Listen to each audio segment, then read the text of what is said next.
What is going on, everybody? Welcome to the BizDad Podcast. Today, I am stoked to have another great conversation with Logan Brodine.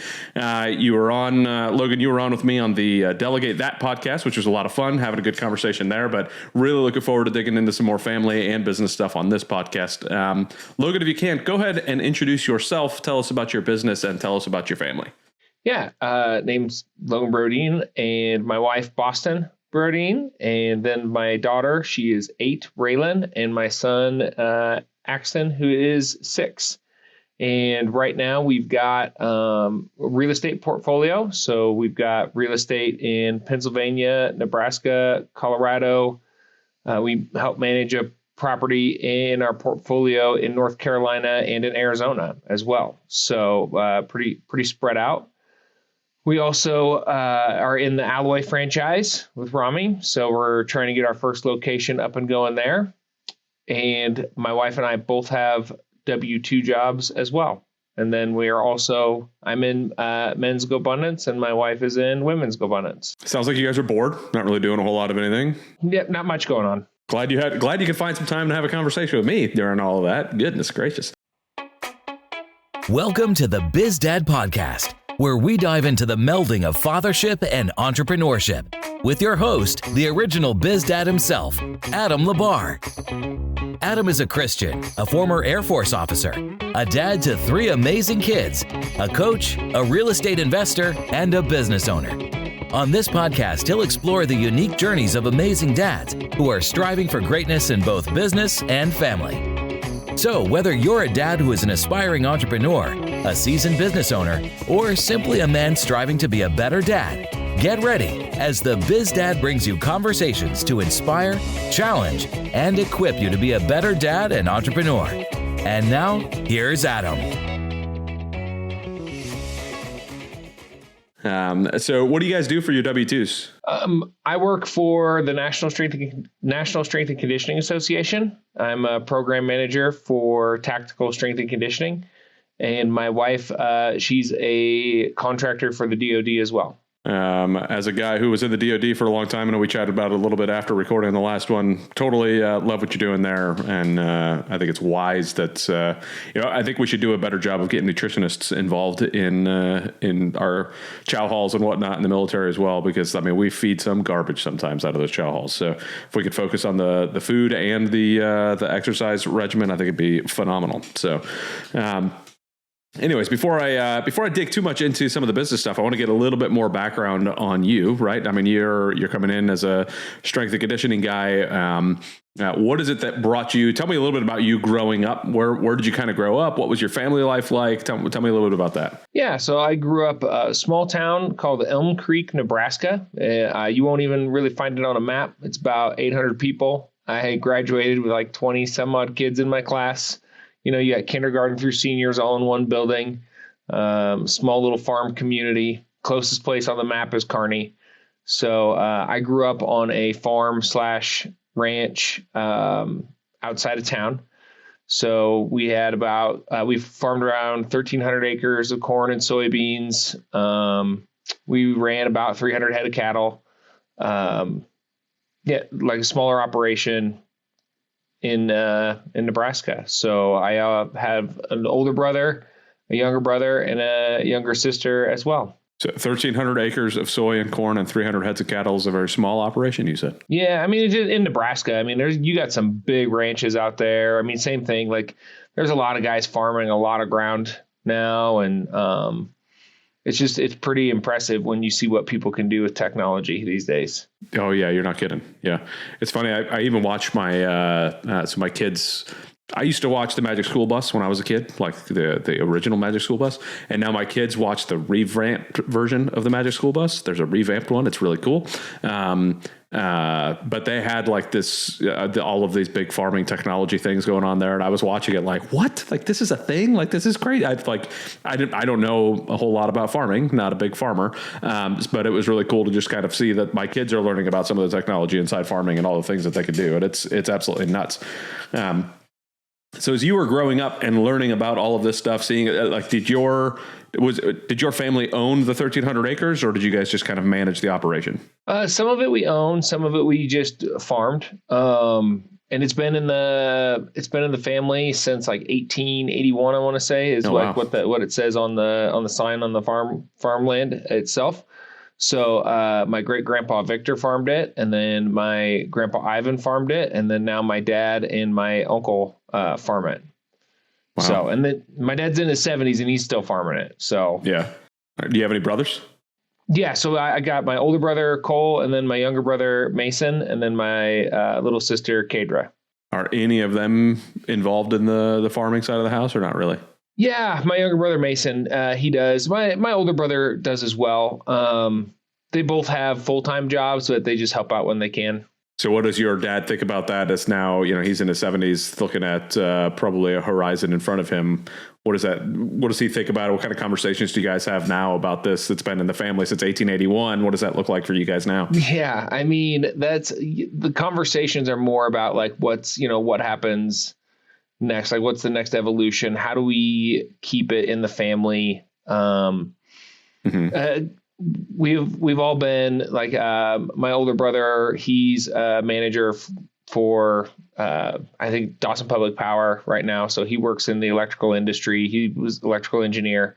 My younger brother, he played in the NFL for 5 years. And he sells seed now. So none of us are really looking at this from a like, because you get some families in there that they want to get as much money as they can. They want to do what they can with that family inheritance or business. And for us, it's more important to just keep it in the family and then just keep it going. So the conversations are happening, just not really sure exactly what it's going to come down to yet. Yeah, we're not. I mean, my dad said at one point in time, he said, I don't think I'll ever retire. I think just someday I'll get tired. I feel the same way. I'm not sure I'll ever like actually retire, which right now I'm in like a transition point with my wife getting ready to retire, and we're going to be traveling a lot there later on this year. And it's like, I'm not trying not to start anything too crazy up right now. And it's like, it's driving me crazy to not be fully actively doing something. Like I can't imagine later on in life that's going to change either. I'm just going to want to always be kind of working. Was that something you saw from your dad growing up as well as he was farming? Was it always like a nonstop thing for him and never wanting to settle down?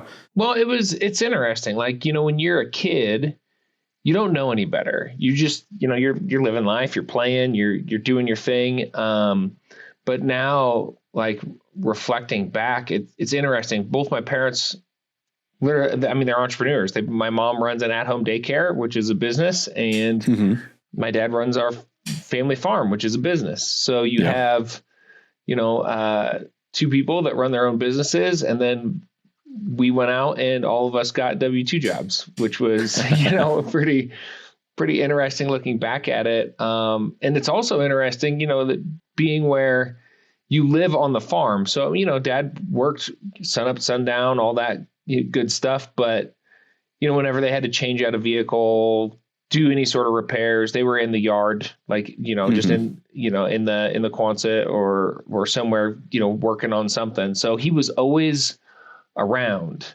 Right. And which I think is a lot different than you get a lot of people these days where their parents are always working, but their parents are always gone working. Okay. So even when he was working, you still got to see him. So similar to, I work from home and I'm hanging out here, but so you got to still, like, he was always around there. So you got to see him. So was that something that you got to interact with and understand what was actually happening on the farm? Like, did you how involved were you in what was going on the farm?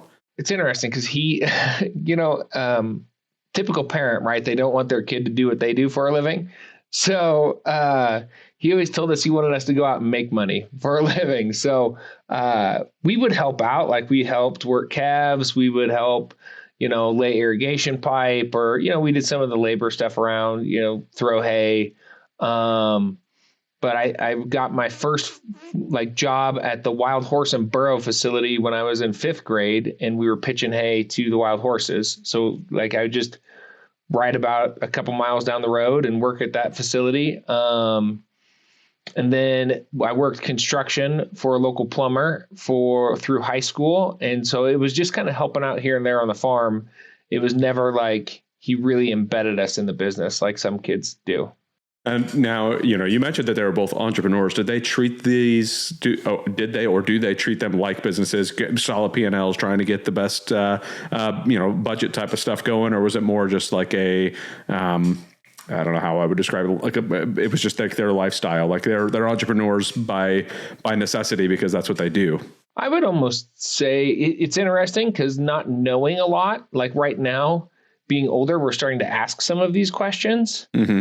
But it's and GoBundance has helped with that, right? Like once you start getting these masterminds where you're asking these questions and you're around people that have these conversations, you're more likely to have them. But I mean, we've never really had those conversations around the dinner table. So, I mean, I would assume it's more of the latter, but I don't know that for a fact. So as you're now doing what you're doing and you're kind of, working on a bunch of real estate stuff, you also have your W-2 that you're working on, you're starting a franchise. Do you look back at what it was like for you as a kid and understanding what your parents did to now adjust how you're talking to your kids? Obviously, 8 and 6, still a little young, but they could still have conversations about some of this stuff. So how has your thought process been affected by what you remember when you were a kid on how you are trying to parent your kids in the business aspect, especially? I mean, I was very fortunate, right? Grew up loving family, middle class. Mm-hmm. Have nothing negative to say about my upbringing. And I think the things that, when money was never a taboo topic. I mean, it just never really got talked about a lot when I was a kid. We do try and talk about it. We don't, like my wife and I, since we're in the businesses together, like we do talk a lot of business. We do talk a lot of business, with the kids. We do bring them on job sites with us as well with real estate. They do travel with us when we have to travel for business. So they do have quite a bit of an exposure. And I would actually compare that similar to growing up. I mean, my mom ran an at-home daycare. So we were in the daycare when we came home. We were in the daycare in the morning when we woke up. We were, we helped out at the farm here and there. Like it's very similar where it's like life and work don't stop for the kids. You just involve them in it. How involved do you want to make your kids, or not make your kids? How involved do you want your kids to be as you're kind of continuing to grow it? Or I should say, let me pause that for a second. Hold on to that thought. But what are your intentions as you're growing out all of this real estate, as you're growing out potential franchises? What are your intentions between balancing the W-2 and operating businesses as an entrepreneur? Well, I think it's as we operate these businesses and as we kind of grow that whole like financial freedom, it's the concept of being able to do what we want when we want. Mm-hmm. How we want, with who we want. Cause like my parents growing up, like they never missed a game. They never missed a kid performance. They never they were always there for the important stuff. And those are things that I don't want to sacrifice as my kids get older. So it's, will these businesses fuel the ability to give us the freedom of time? So if you are building a business that gives you that freedom and you're able to spend that time with the kids, I'm assuming that's going to give you, more opportunities to involve them, more opportunities to be involved with them. So that now leads to the question I had almost started before was, how involved do you want them to be in what you see? I mean, you already kind of alluded to it. Like you're already doing business it's just like when you were a kid, you woke up and the daycare was there. You came home from school, the daycare was there. Is that the kind of feeling you're going for your kids? Like as you grow these businesses, like, hey, we've got the freedom to be able to do all of this and this is why, and I want you to see it? Or is it more whatever they want to pick up on, they can? We won't hide stuff around them. We'll have these like adult conversations so that so they don't think it's taboo. And then we'll involve them, once again, trying to teach them how to work hard, how to show up, all that good stuff. There's also the I don't want to make them do something they don't like. I want to show them how to invest, the power of real estate, the power of owning a business. And they might, not want anything to do with it and go do their own business when they get older. And that's completely cool. They might dive right in and have it fuel what their why is when they're older. you and your brothers and sister are talking, and your parents are talking about what to do with the farm, right, on the family side of the house, wanting to keep it inside the family. But yet when you were younger, your dad was kind of like, I want you guys to do something other than what I'm doing. So how have you seen that conversation shift over the years? Because I'm sure there are dads right now that are listening to this that are like, hey, I don't want my kids to have to do everything that I did or have to do it, blah, blah, blah. But yet later on, I like may want them to. Like, how do you recollect the conversations happening, like from the time where it was like, oh no, like I want you to go out and earn money differently than this, to, man, I really want to keep this in the family. How did do you remember any of the conversations that happened in between, in the middle there? Yeah, I mean, it was interesting because most of those conversations happened, I believe, when I was in college with me and my older brother. I remember him, once he had kids, we started to have that conversation of, how do we keep this in the family? How do we prevent this from getting split, at a crazy amount of ways after so many generations? Mm-hmm. And him and I just kind of like, super young back then, but started to have those talks. Yeah. So it was you two though, but not your, what was the involvement of your dad throughout that? Well, I mean, that gets, even now we talk about it a little bit more, but it's still not, an easy conversation to bring up. Yeah. Right. I think that's something that I'm learning being around guys like you, listening to podcasts like this, of like, okay, how do you start having these conversations? How do you start to have the conversations with your parents as they're getting older of, hey, where is your will? Hey, what's going on? And things like that. Yeah, it's certainly not an easy process. I've been having the conversation with my parents and like trying to get them to have a good trust to make my life a whole lot easier when they pass. Like, it's not like it's not going to help their life at all. It's going to help your life, right? And trying to figure all that out. But they just have to be the ones that are willing to sit down and have that conversation too, and say, hey, this is where it's at. Like, I know that, like, I look at it and say, I know I'm the executor of a will that was written how long ago, like, and has what in it and is about what. Like, okay, you're telling me you want me to, but none of this matters unless we have it all written down and we have the conversation. So, but it's also one of those things though, from the business side, is like, most of the guys I talk to, most of the dads I talk to, don't want to pressure their kids one way or another. Our dads probably pressured us one way or another to avoid or to go towards something. And I think that's a generational thing where it was like in your case, it was like, I want you to go do something else that I don't necessarily, you don't want to be throwing hay until you're 75. Right. But at the same point, we look at our kids and we're like, how do we guide and mentor our kids to do things that we want them to do and go through all the struggles that, got us to where we are. And it's just such a complicated time to kind of work through. So you're just in a unique position for me to try to pick your brain a little bit, that you're looking back at what was going on and say, okay, well, I know he didn't want me to, but now this is a family thing. We got to figure out, like, how do we keep this alive in our family that, has been something that none of us have been really involved in. But yet we still want to keep it. Like, how do we do that? So, not trying to press you to have that decision right now. It's just fun for me to kind of like pick your brain and go, man, this is, this could be an intriguing thing for somebody to kind of learn about, to go, okay, well, I'm in the same boat. I need to have this conversation, or, hey, I need to learn more about this myself. But, if nobody has the desire to run the farm, then somebody has to still run the farm. Do you have cousins, male cousins that might be, you mentioned your dad and uncle kind of run it now. Does your uncle have any, I say male, doesn't have to be male, but any kids that may want to be operating the farm too?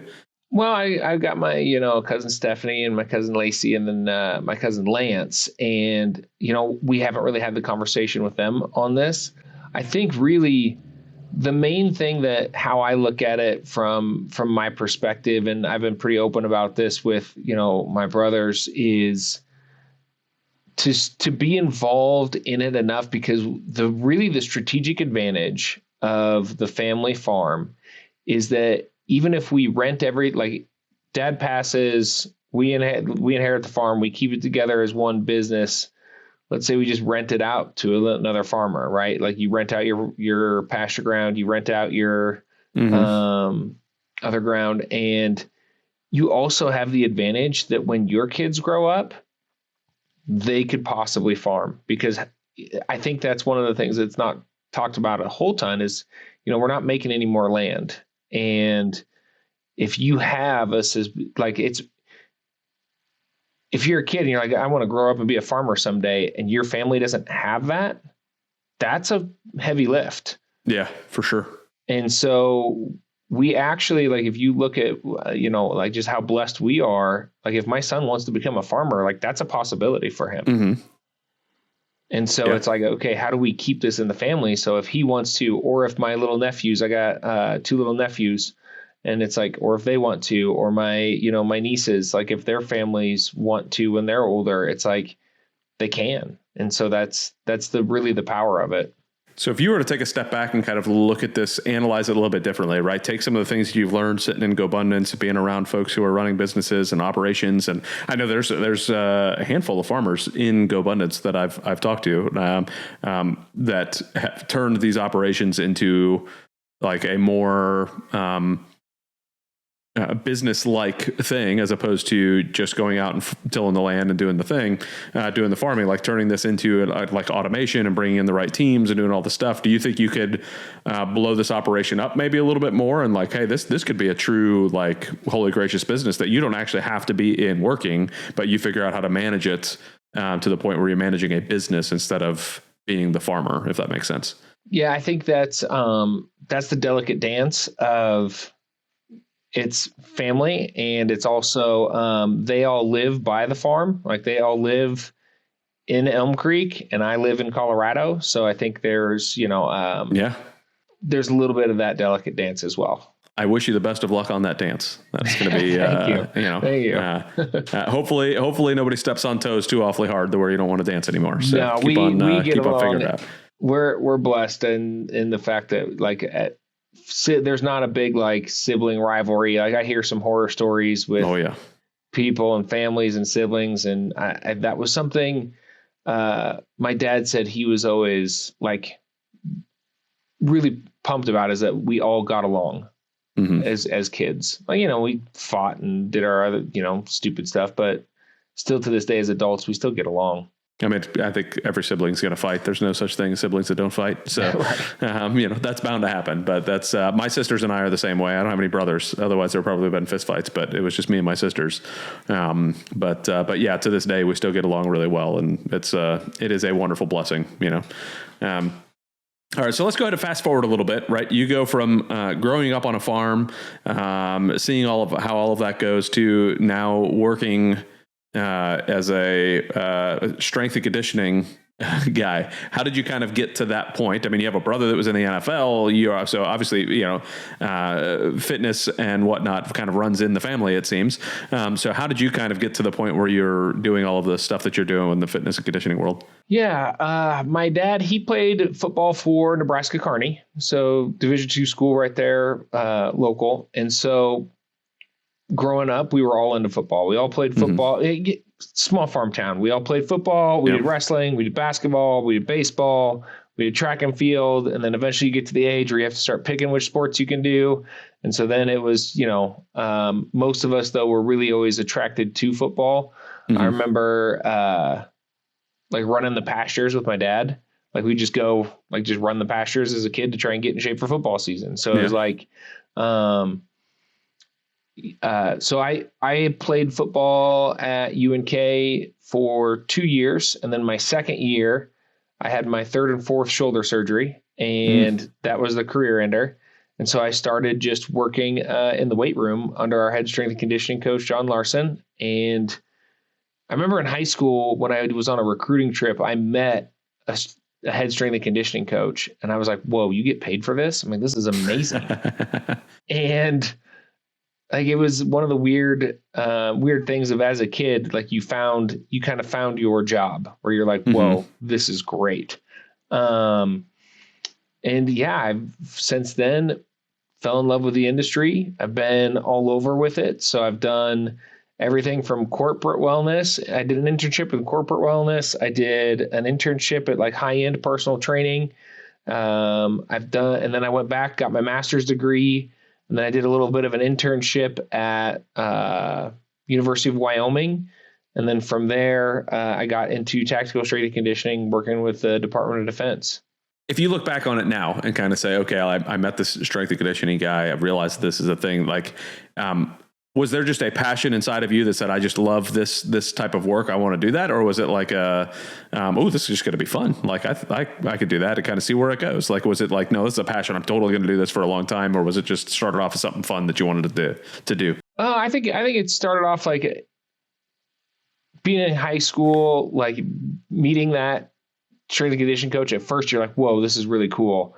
And then I remember my first recruiting trip. Like I'll never forget that. Like you walk into the weight room, there's loud, angry music playing, like ear bleeding volumes. And I look over and the starting nose guard is like overhead pressing 275 for reps. And then that was like when I was scared out of my mind to play collegiate athletics. I'm like, oh, that dude will tear my face off. I'm like, this is wild. And so, but I'm competitive. So I was all in on it. And then I just kind of fell in love with the weight room.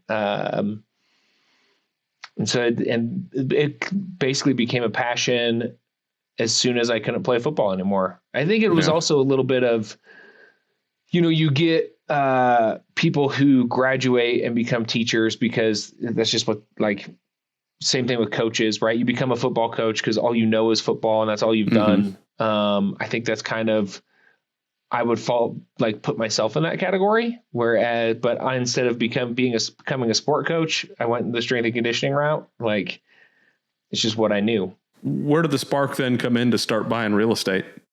So my sister-in-law, Bree. So we've always been, and I credit my mom and dad for this as well. Like they've always tried to teach us about money. And like, we had to earn money at the farm. We had to earn money to buy our shoes. We had to earn money to buy our school clothes. And so we started young with learning just like how money works. And I was doing strength and conditioning at Fort Carson. And, we're doing everything. We're investing in 401ks, Roth IRAs, started off with Ramit Sethi's book. I can't remember the other like big popular guy off the top of my head right now. The Having No Debt guy. Dave Ramsey? Yes, Dave Ramsey. So Ramit Sethi, Dave Ramsey, like went through all of that stuff. Fell into bigger pockets. Had a coworker who was, really into real estate. And then at the same time, or maybe even a little bit before, my sister-in-law, Bree, was into real estate. And she had a property in Pennsylvania and she was kind of growing that out. And she had the conversation with Boston and I on, hey, I'm getting into real estate. Do you guys want to, get in on this with me? And, I was being me. I was like, I've listened to like 6 podcasts. Let's do this. Well, we can figure this out. And so, yeah, we jumped in head first. And my wife was a little reluctant. She's like, no, I got my W-2. I got this, you guys go have fun. And by the end of that year, she was like, nope, I'm all in on this. Yeah. And as we started to see the freedom potential of real estate and the growth potential of it, because we do a lot too with private lending. So we have people basically invest in the business and we offer a 10% return on a 12-month note. And that was very powerful for me, was that moment as well. So once we got into the like growing other people's money, that really, because I've always had a passion for helping people. Like when you don't get into strength and conditioning, personal training, if you don't have a passion for helping people, you're not really going to last long in that business. Yeah. And so when I saw that not only could we grow our own wealth, we can grow other people's wealth, that was incredibly powerful. And so, I mean, we scaled pretty hard and fast.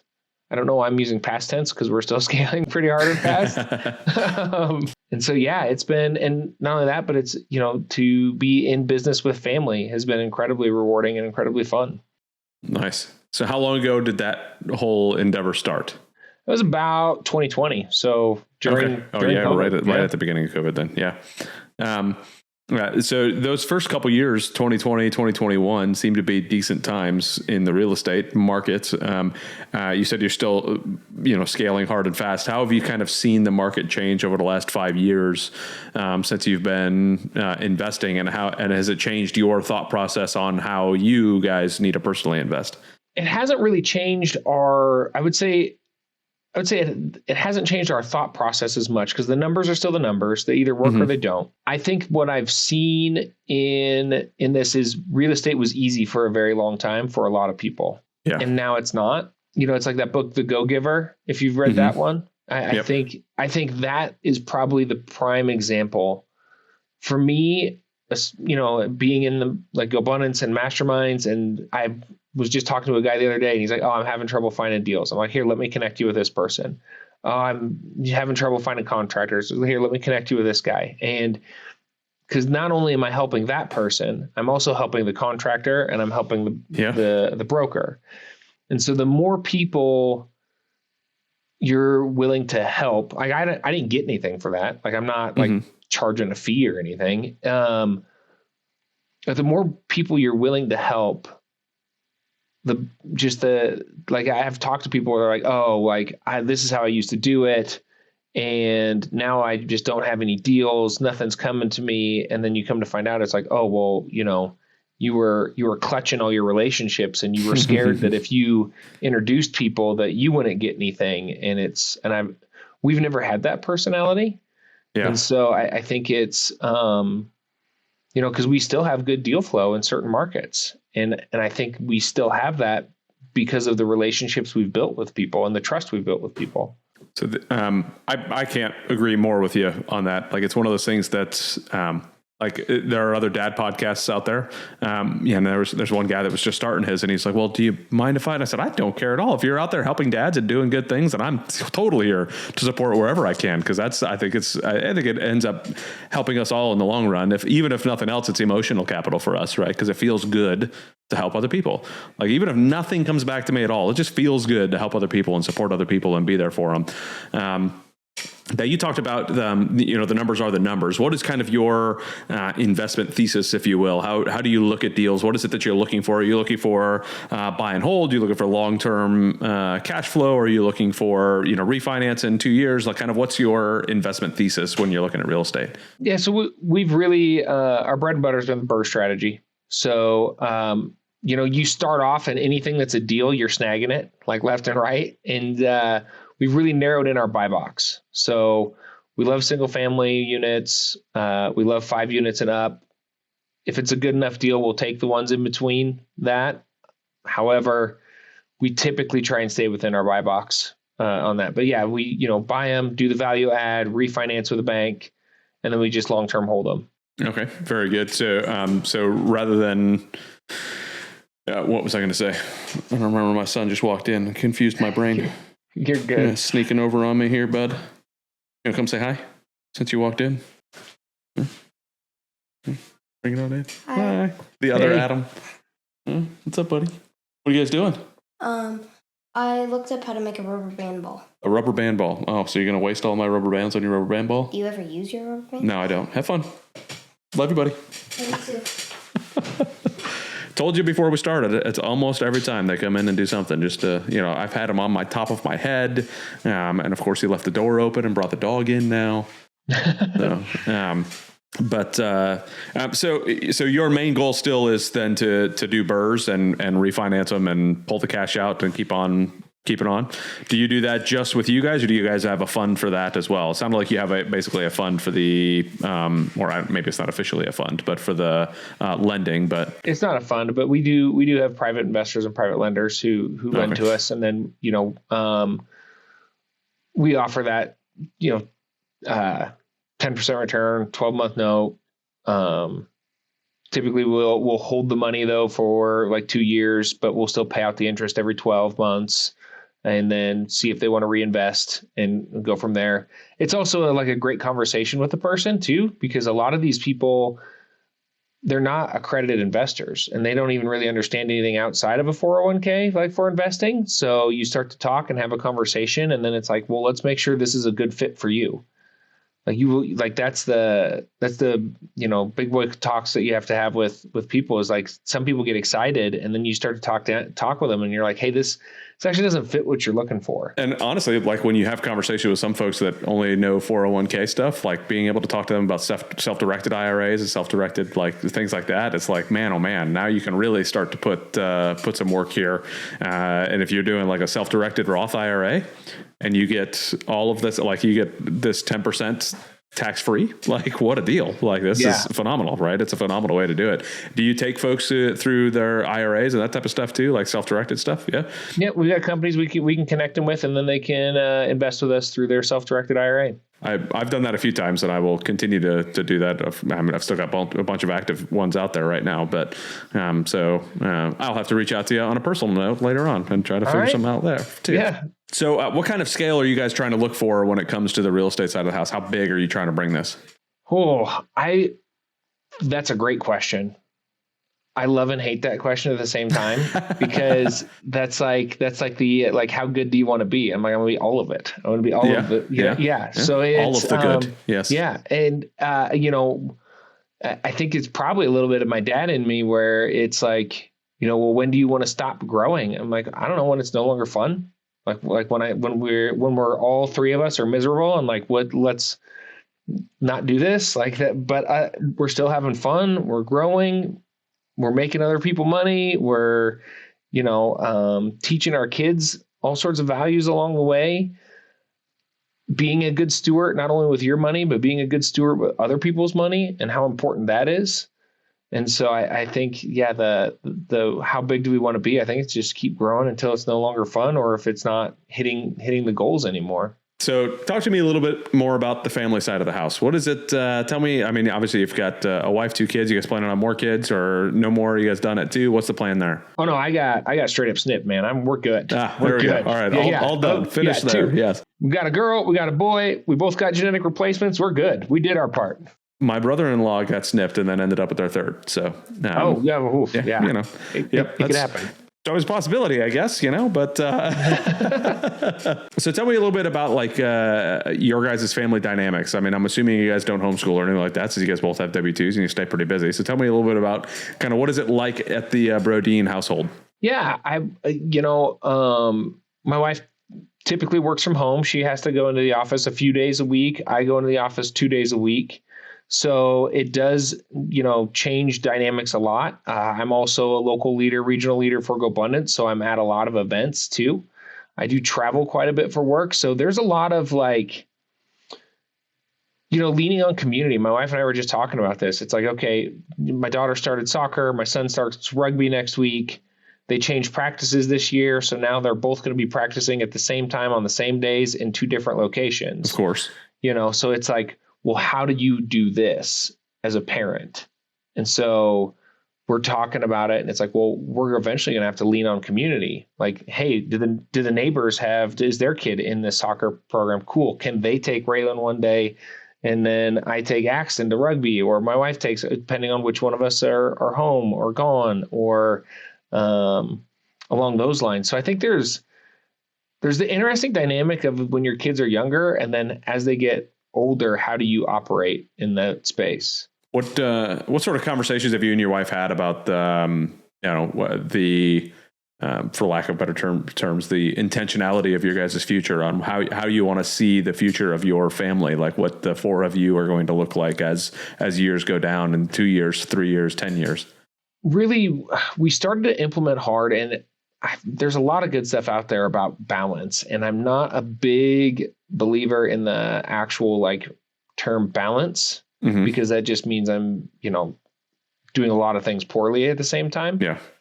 So what we've really tried to do is be super intentful with what we're doing. So it's like, is this business time, or is this couples time, or is this family time? Yeah. And we went through that book, 18 Summers. And I'm a big fan of that. And we really implemented that hard, I want to say 2 years ago. Nice. what we do and how we do it, how we adopted it for our family is, so like January was Boston and Raylan hung out, me and Axon hung out, and it was a half day, no phones. At their age, they're picking what we're doing, and we're just going with it. And we're getting a little insight into what do they enjoy? What do they want to do? Like, how do we have that time with them where I'm obviously always going to be dad, but with him, we're now peers in this space, and he can come to me with stuff, and we can talk about things and, things along those lines. And so then the next month will be me and my daughter, and then my wife and my son. And then the third month we do a family event, and it's all of us together. Same concept though, no phones. And the reason we implemented this is because they're so little, even at 6 and 8. What typically happens is if one of them, like my Raylan and Boston went to Skate City. So the follow-up month, what does my son want to do? He instantly wants to go to Skate City because he can't, it's like, oh, she got to do something. Now I have to do this. And it's like, well, no, we can do anything that you want to do. And he's like, no. She got to do that. I'm going to do it. And it's like, so we try to do the family one to show them new things. So that way the family board meetings aren't just the same thing on repeat. That's so funny. So we implemented that one. I absolutely love that. And is that something you guys repeat every quarter then? Is just continue to do that? Like the first month of the quarter is okay. Awesome. How about time with you and your wife? What do you guys do for, you mentioned couples time as you were talking about that. So what does that look like for you guys? That's been an ever evolving process. So we knew Q1 of this year was going to be crazy with schedules. So like, for instance, I've already went to the Snowbird Utah event. Then I was in South Korea for work. Then I was in Nuremberg, Germany for work. And then I was in Pennsylvania for real estate. And so it's like that was just the first 3 months. And so on top of that, you got the kids' schedules and then everything else going on. Really, it's, one Friday, my wife, like we go over the calendar at least once a week. And then on Tuesday mornings, we started implementing this quarter where, we call it our 2 rocks. Like we sit down, okay, what are the 2 main things we need to get done this week? Like what are the big ticket items? And that's strictly business. And then we joined the country club, which is like 3 minutes down the road. And they offer free child watch for up to 3 hours. So they got a nice little restaurant in there. We actually booked out a pickleball court for Friday at 6:30. So we'll grab the kids. Boston's mom's going to actually take one overnight, and that's special grandma kid time. And she does one kid, and then we'll have the other kid, and just the 3 of us are going to go play pickleball. It's a pickleball court. And so just try to get some, and we'll have a kid with us, but you got to roll with it sometimes on that. Yeah, for sure. Yeah, I think that, regardless, you mentioned quite a few things that could potentially get in the way, but regardless, there's got to be that time between you and your spouse to make sure that that connection is there. I try to, when I talk to almost anybody about the way I look at it is, it's my God is number 1, my wife is number 2, my kids are number 3, and then all the other stuff comes below that. So it's one of those that, like, keeping that relationship with God and keeping that relationship with my wife is paramount. Without fulfilling what's above, everything else below starts to fall apart. So it's one of those that's, man, oh man, it's difficult, but especially when you have 2 young kids running around, it does make it a little bit more difficult. But at least you have the country club option to say, hey, go play around there. We're going to go have some husband-wife time. And that's a very much needed moment. Yeah. And the other thing, it's proximity from the house. It's like 5 minutes from the house. Yeah. So that's great. I mean, the swim team is there too and practices. So they were both practicing at the same time for an hour. So it's like, cool. We got 1 hour. They're in swim practice. Yeah. Like whether we just walk across to the fitness center and walk on the treadmill to connect and chat, or, we try to do stuff active, like hike, things like that as well. So it's like, it doesn't always have to be like, hey, dinner and drinks. do enjoy a good cocktail here and there. But it's the signs in the background give you away on that. Yeah, so, right. I was going to say, like, oh dang, this is the best background for a podcast. That strength and conditioning is showing really well up there with all the beer signs. Yeah, yeah, for sure. That's funny. Yeah, so it's an ever evolving process as the kids change, because we were even talking a couple nights ago where it's like they're staying up later and later, so that cuts into like when we can go to bed and when we can connect, and like how does that change? And I credit my wife a lot on this. Like, we knew Q1 was going to be busy, and so she's like, let's interview marriage coaches in December. And so in December we went through and we started interviewing marriage coaches, and we hired a marriage coach to help us through this. Like, we knew it was going to be busy, so it's like, why wait until things are hard and stressful? Like, get somebody, like, hit this thing on the front end. And so, and I also did last year, Keith Yackey's married game program. So I did that as well.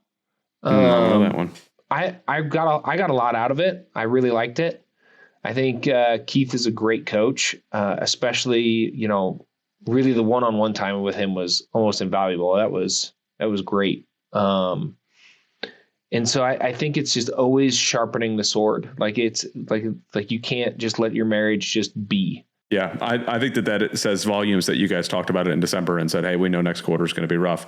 And it's one of those that you know, I mentioned this a lot is, and you talked about the balance side of the house. I hate the balance. Like, if everything was like perfectly balanced, like it's not possible. 8 hours of sleep and then 8 hours of work and then 8 hours of family, and now we're all good, you know. And it's like, no, that's not how this works at all. You know, it's much more seasonal than that, and preparing for the seasons and having conversations about the seasons. That's something I encourage people to do all the time. So to hear you say that you guys did that in December, knowing that Q1 was going to be rough, I mean, that like lights me up. That's super exciting to me. That's one of those things that's, I wish more people did that. And I think that's because all too often people will get into that mode in Q1.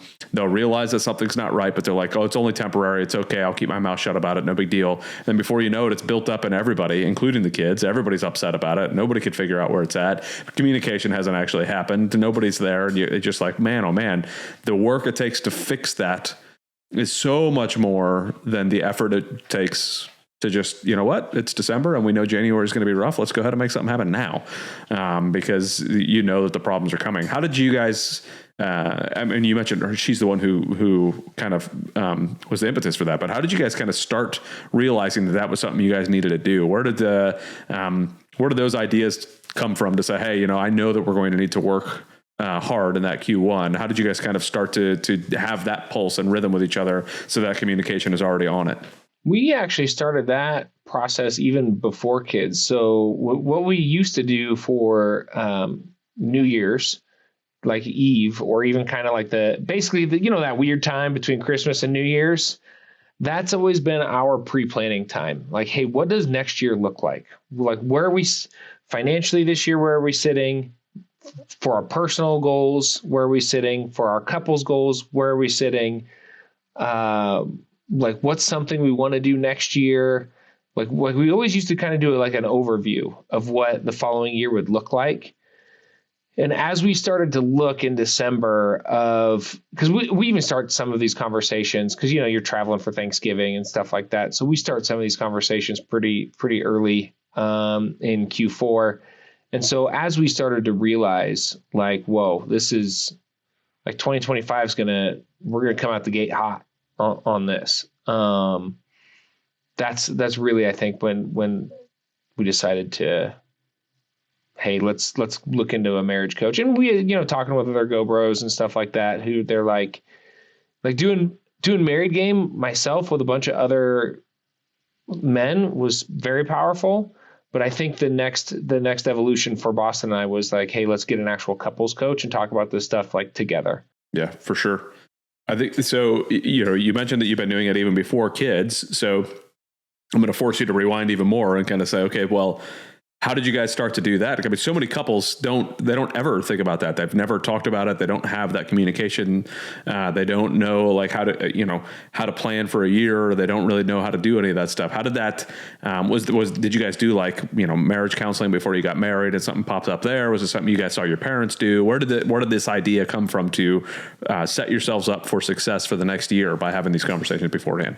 That's a great question. And I honestly don't even remember. I don't remember what sparked the like, hey, we should like sit down and plan. I think actually, I think it was a mentor of mine, Rob Skinner, and he's probably one of the best dietitians in the country, if not world.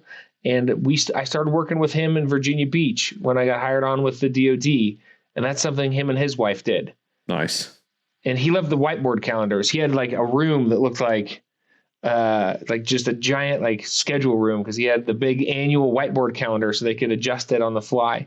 So I think that was probably the catalyst is I saw one of my mentors do that with his wife. Yes. And the more he talked about it, I think Boston and I both were like, oh wow, that was before we were married. That was like circa 2010, 2011. That is awesome. And that's one of those things that I love getting these ideas out into the ether, because the second somebody hears it, if they haven't heard that before, now they can apply it into their life and hopefully teach it to their kids. So one of the things I think that our kids, I'm not the only one that says this, but I say it an awful lot, is more things are caught than taught. Like your kids get to see what goes on and how to set that as an example, as opposed to you just telling them what it is. It's like, no, they're watching what you're doing. So like, do you guys purposely represent some of this stuff? Do you guys have like intentional conversations? Are your kids a part of any of those conversations where they get to hear and see how this stuff works between you two? They'll be in the background of it. Like we don't intentionally, because at their age, like it only takes about 3 seconds before all of a sudden then they're just being goofy and wanting to wrestle or play or, so we try to keep our focus time as focused as we can, but we definitely have these conversations, in front of them. Like we'll talk about the schedule, the calendar. We actually started to bring them in, me being in strength and conditioning. And so my wife and I both like, with as hectic as our week is, like her and I will spend together, like probably 3-4 hours just meal prepping for the week. And that's to make sure we're eating healthy meals through the week. The kids are eating healthy meals through the week. And then it's like today, it's like, oh, hey, daughter has soccer, what do we like? I'll probably practice rugby stuff with Axton during soccer practice. It's like, okay, well, when we come home, what are we going to have ready for dinner? What kind of it needs to be quick. So we got to cook by numbers. So what are we going to have pre-prepped in the fridge that we can just warm up? And we started to bring them in on that process too, especially for lunches, because we wanted them to have healthy lunches for school. And so it's like, hey, what do you kids want to have for lunch? And, they're already starting to know, like, we need to have multiple colors. So, what's the green thing we're going to eat? What's the, it can't be all beige all the time. So it's like, we try to like just some basic like mindfulness when they eat. So we started to really bring them in on the meal prep like process. I love that. Yeah. And just having the conversations to rewind to what you said about the conversations that you have near them, right?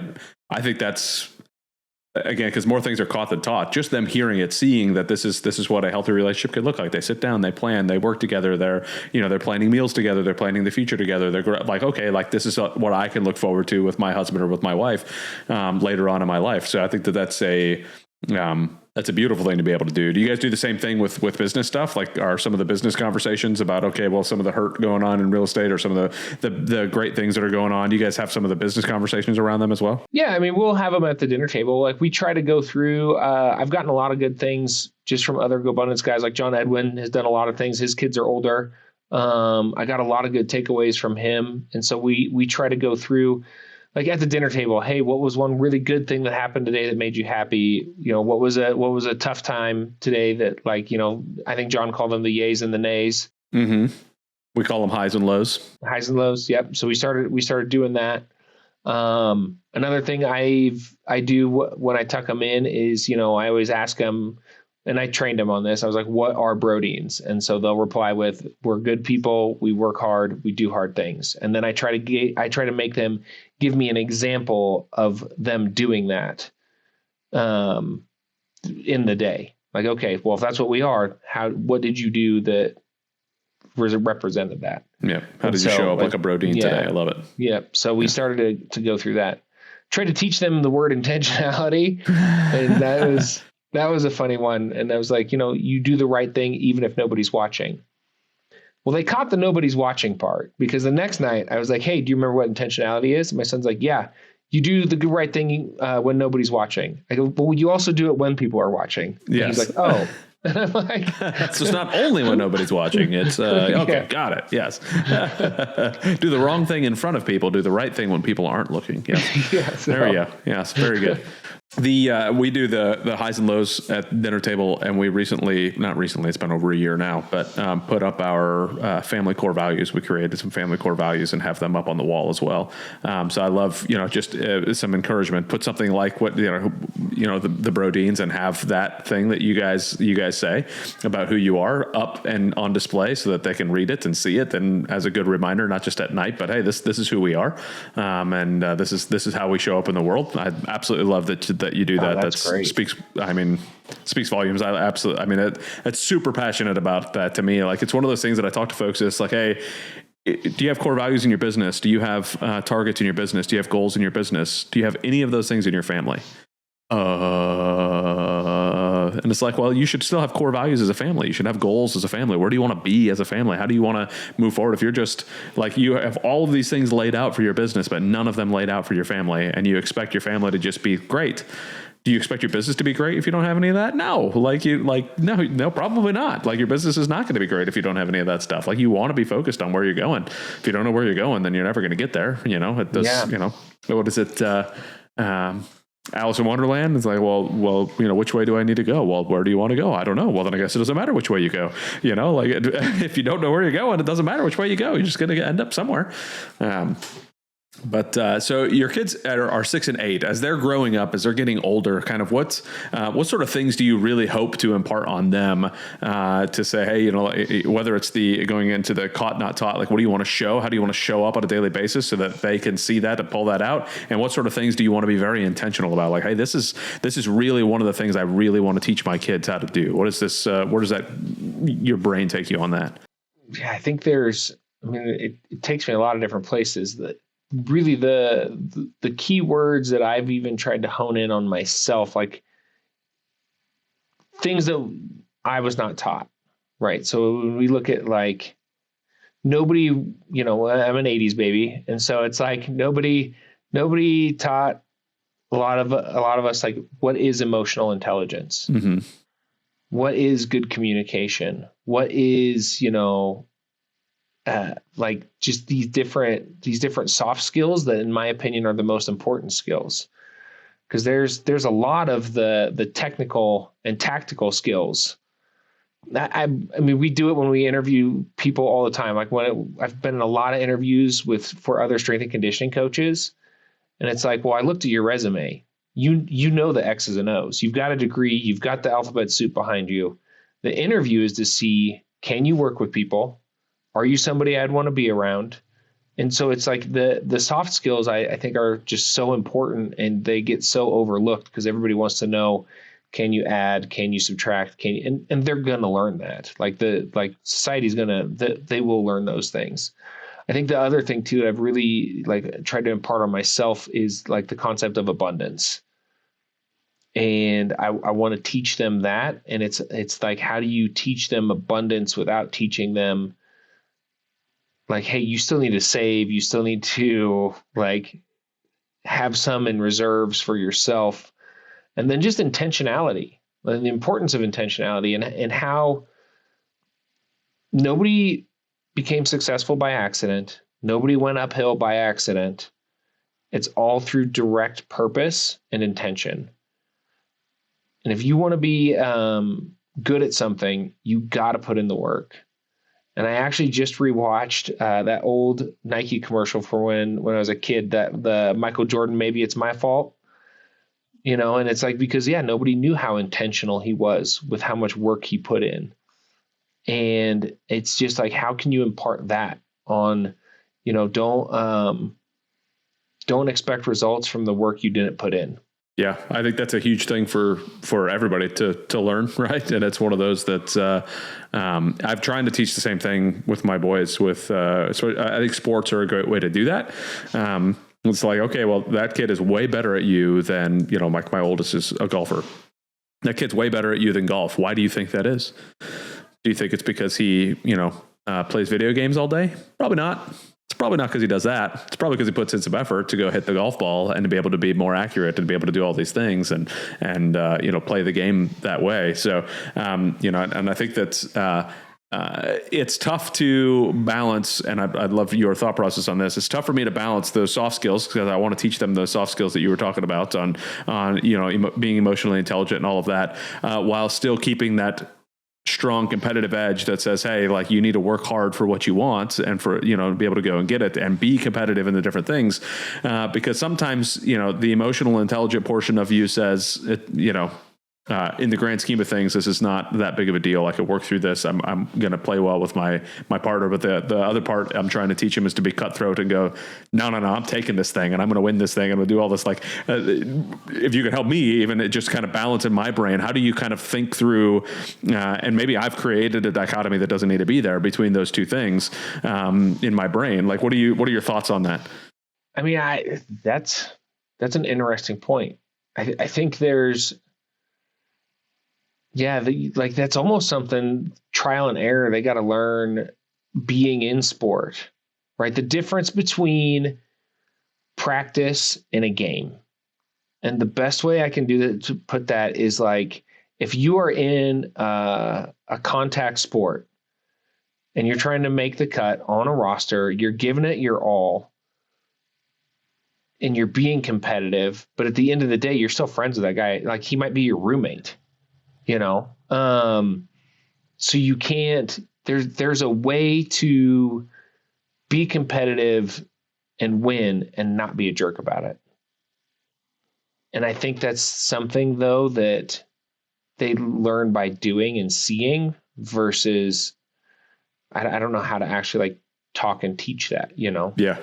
Yeah. The other day we were, my son was at golf and he's at a couple different golf things. This particular one, he's one of the better players.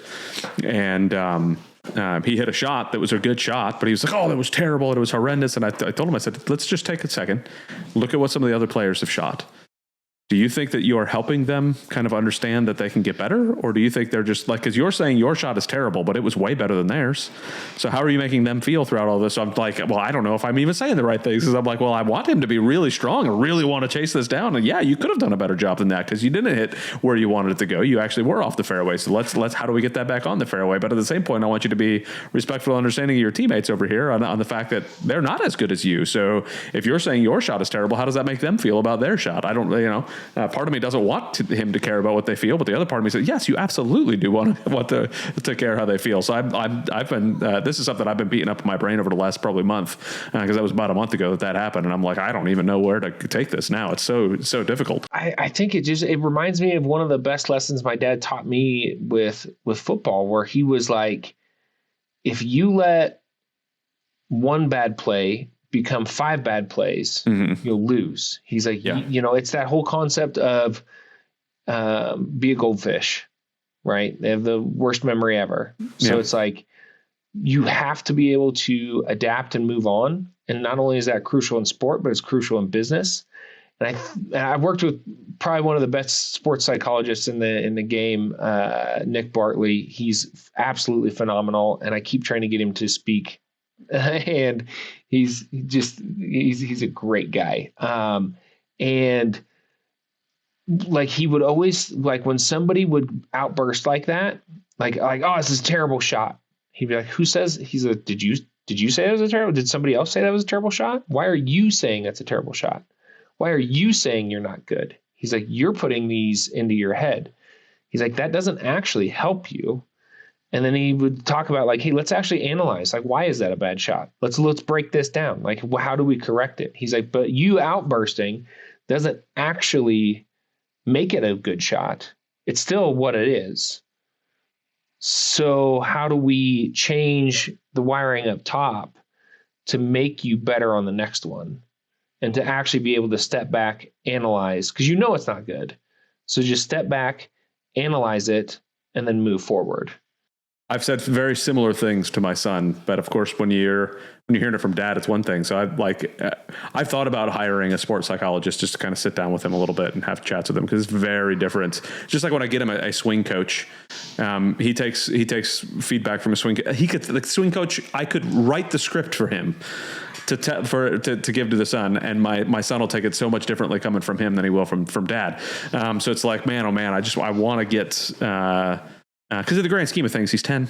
It really doesn't matter. Like, your golf game right now at 10 is not going to be your golf game at 20. It doesn't. Like, just go out and have fun. I want you to have fun, but at the same point, you really want to be good at this. So there's some work you're going to have to put in, and it's such an interesting time to try to play the sports thing and try to figure all that out.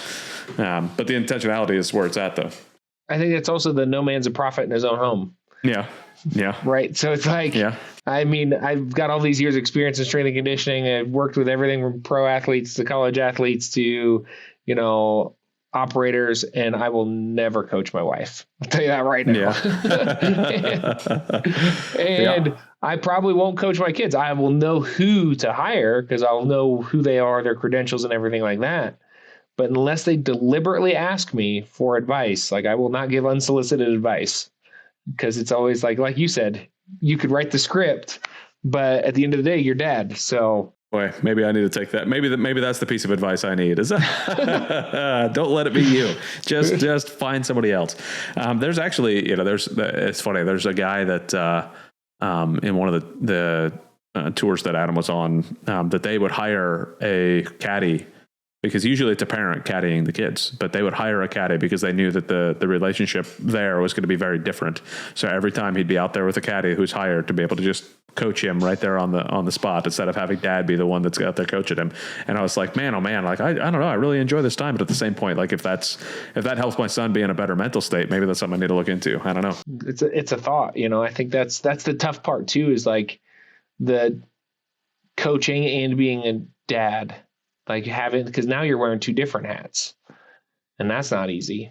No, there's a book that one of my friends gave me called The Daddy Caddy. And it was like how to switch between being a dad and a caddy. And it was one of those, it's easy to have both of those hats. It's impossible to wear them at the same time. So don't even try. Like, just, you're either wearing one or you're wearing the other. You can't, like, when you're being a caddy, just wear your caddy hat, leave the dad alone. There was one thing, and there was like, if your kid has a meltdown on the golf course and he's, throws his club and whatnot, like, okay, just go pick the club up and move on. And I was thinking to myself, no, like, I don't, like, come on, like, there is no way I would ever allow that to happen, but maybe that's why I shouldn't be his caddy. I don't know. I honestly, I don't know. I don't know what the right answer for that is, but I don't know if I ever will, but I know that I can never let go of the being a dad. No matter where I'm at, I've got to be the dad. I've got to show him that this is what's right and this is what's wrong. And, there's some things you just don't do, like launch your club across a golf course. So, for sure. Yeah. For sure. Well, Logan, as you continue to kind of grow this out, and you're working with your wife on stuff, what are your aspirational goals with your wife? Like, your true, like, where do you want to see you and your wife move together as you continue growing all this, growing your future together? Yeah, we already did. So November of 2023, wrote out a 5-year vision, where we want to be in 5 years, like in very vivid detail. Ages, like our ages, our kids' ages, what our house looks like, what our vehicles look like, what our businesses look like, what our lives look like, what our health looks like, what our date nights look like. And I wrote that out, and then I gave it to her, and then she looked at it, and there were some tweaks that she wanted to make to it. And so we made those tweaks. And so now that's the 5-year goal. And really, when we ask ourselves, there was a book that was written about the Olympic gold medal rowing team out of I think it was the UK. And I'll have to send it to you if I'll find it. And really, it's like, to become great, they answered the question of, will this make the boat go faster? Yes or no? And if the answer is yes, then it's yes. If the answer is no, then it's no. And that sounds, and I would call that simple but not easy, because there's a lot of things out there that are shiny and you don't know. You think that's taking you in the right direction, and then you learn in the middle of it. You're like, nope, got to pivot. That was not the right decision. And there's all sorts of other things that sound fun at the time, but they're not moving you towards that goal. And I think that's really, like, as we go over things, it's just making sure we are as intentional as possible to try and hit that 5-year target, and maybe even hit it before 5 years. I mean, I think that's the hard part about a 5-year vision is I don't want to call it a 5-year vision because, you know, I'm a true believer in you're one connection away from making your 5-year vision in a year. Yeah. And I think that's, to me, that shows that intentionality that you talked about earlier that you're trying to teach your kids as well, right? If you're writing it down and you have the goals and this is where you're going, the same thing I talked about with business stuff. People do that all the time with their business. They've got their 3-year picture, their 10-year vision. They've got all this stuff written down, and that's how they know where they're going. And if it doesn't meet their core values, it doesn't meet their vision, then they say no to it. If it does, then they say yes to it. But why don't we do that for a family, which you already have done with your 5-year vision as a family? Like if it doesn't, if this doesn't meet our core values, it doesn't meet who the Brodines are, if it doesn't meet where our 5-year vision is going, then we say no to it. Like that's simple. I want to say that I don't remember the name of the book, but I do remember the story that you're talking about. Well, let's make the boat row faster. They even talked about it like the same, like even the food that they were putting in their mouth, they look at each other. Hey, is that going to make the boat go faster? Nope, it sure isn't. I'm going to choose not this chocolate chip cookie or whatever, pick your example here. And it's like, man, oh man, like the discipline that it takes. Again, it's simple, but not easy. The discipline that it takes to make sure that every decision that you're making is moving yourselves in that direction that where you want to go. Maybe it's that, do I need to have a glass of whiskey tonight? As I sit down, is that going to help my boat row faster? Probably not. Maybe I need to make a better decision. If I'm out on the date with my wife, maybe that's going to help me out a little bit, and that'll, will relax us both, and maybe that will make the boat row faster. But it doesn't mean it's tonight, So I love that thought process. I love it. Well, is there anything that we have not covered yet that you definitely wanted to talk about, whether it's business, whether it's fatherhood, anything that has come up that you wanted to mention? The only thing that I can think that I started to implement is I'm a big Ryan Holiday Daily Stoic guy. Love that. And one of the things I got from him is he talked about it on a podcast. He has a version, and this gets interesting, we talked a little bit about core values. So when the kids were younger, the one thing, they have a little card deck of core values. Have you seen that? So basically you lay out all the core values, and then the ones that don't mean anything to you wipe off the table, and then you slowly narrow it down to find your actual core values. Well, what we did with that is we took the deck of cards, and then the kids before school every morning would pick out a card, and they would pick out a card and they would be like, what does this mean? And so then we would just define the word for them, to try and just teach them. Because, there's just so many different words out there for core values. And so we started off with that just to kind of get their curiosity towards some of these words and what their meanings were. And then to go back to the Ryan Holiday thing, is he had a version of Aesop's Fables. And he said even Abraham Lincoln would refer to Aesop's Fables late into his presidency from some of the lessons he learned as a kid. And so I bought that book off of from the Painted Porch. And so at night we'll go through a couple of those. And I didn't know if the kids, well, first of all, it's hard to read because it's all old style written. And so for me, it's I'm trying to read it. And I was like, oh, I need to actually I need to think about what this word even means. And we'll go through it, and it shocked me how curious they were about every story. And then the little, the moral at the end of the story, and how curious they were and how many questions that they started to ask. And so, because sometimes you do things like that as a parent and the kids couldn't care less, and it's just a total swing and a miss. And that's been one of the things I've been more pumped about here recently, that it actually is it's a hit so far. So that's been good. I love that. Yeah. We recently started, my son, cause we homeschool, my son got this history book, full of a bunch of different, they're fiction stories based on real world events, right? So like, putting themselves into acting as if they were one of the Wright brothers when the Wright flyer was being made. And they're so you get to read it and they get to learn history in the form of a story, just a fun story that's not exactly how it is. And now it's like it just sits by their bed because they want to read it every night, and they want to have this part to be able to learn a little bit of history. Plus they get to spend time with Dad. But I really like the idea of Aesop's Fables. I think that's where I may have to go order that and add that to our list of books that we get to read at night and just kind of read some of those stories together. I think that I absolutely love that a lot. What has been your favorite fable, and what has been their favorite fable that you've read thus far? Well, I don't know if it's a favorite one as much as like my wife and I will talk afterwards, and I'm like, whoa, I was like, there's a lot of these I don't remember, because there's like the wolf in sheep's clothing. That was like, we got to that one and I was like, oh, this will be interesting to see what they think of that one. That one, they didn't have a ton of questions on. The one that really threw me off was The Crow and the Fox, where the crow is up on the tree and it had something in its mouth, and the fox is like telling it how beautiful it was and all those things. He's like, oh, if only I could hear your beautiful voice. And he convinces the crow to sing, so the crow drops what he wanted and he gets to steal the thing from the crow. And the moral of the story is that if people are flattering you too much, it might be ill intent behind it.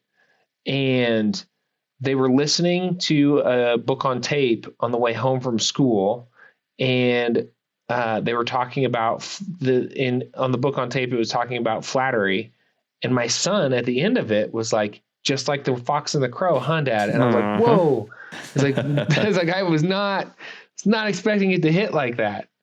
And he goes, that girl better be careful, because if that boy's too nice, he's like, he might want, I can't remember like what the story was, but I was like, dang, that one really hit home with you. I absolutely love it. And especially if you're finding things that are positive to be able to bring them into the world, or be able to bring out of the world into them. So it's, I absolutely love that that's something that you do. That's, you've shown a lot of, you've excited me on multiple times throughout this conversation about the things that you're doing that are exactly what I try to teach people to do and try to coach people on. It's like, these are the things that, build that connection, even if you are doing like what you said, traveling to 3 different countries throughout the quarter and bouncing around and having things for work and doing this and that, like you could still make a true, meaningful, impactful connection with your kids, as often as you're willing to do and put in the effort. So, I want to congratulate you and say, well done. Keep it up on what you're doing. Keep on raising strong kids who see a strong marriage.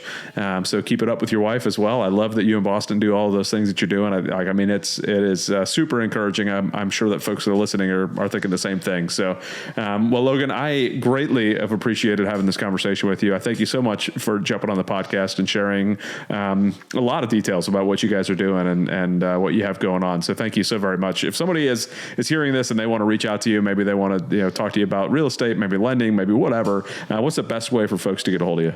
Instagram, like it's at Logan Brodine. I'm on Facebook as well. You can message me on there. And yeah, so just hit me up I'm on all the social media platforms. I'm on LinkedIn as well. I don't check the messages on that one as often. But yeah, you can hit me up on any social media platform. It's typically just my name. Yep. And you're going to find you deadlifting and throwing weights over your head a lot of times too on there. So for sure. Very good. Well, Logan, again, thank you very much. Everybody listening, please like and subscribe, comment, tell us what your favorite part of this podcast was. Tell us what really struck home with you. Looking forward to seeing anything in the comments from anybody. But thank you again, Logan. Thank you everybody for listening, and we will see everybody on the next show.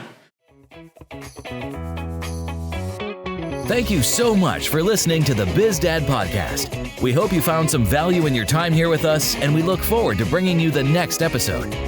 If you've enjoyed today's show, please subscribe and share so you and your friends won't miss our upcoming episodes.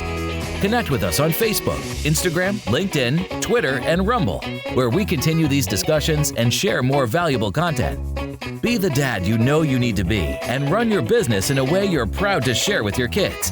Keep crushing it.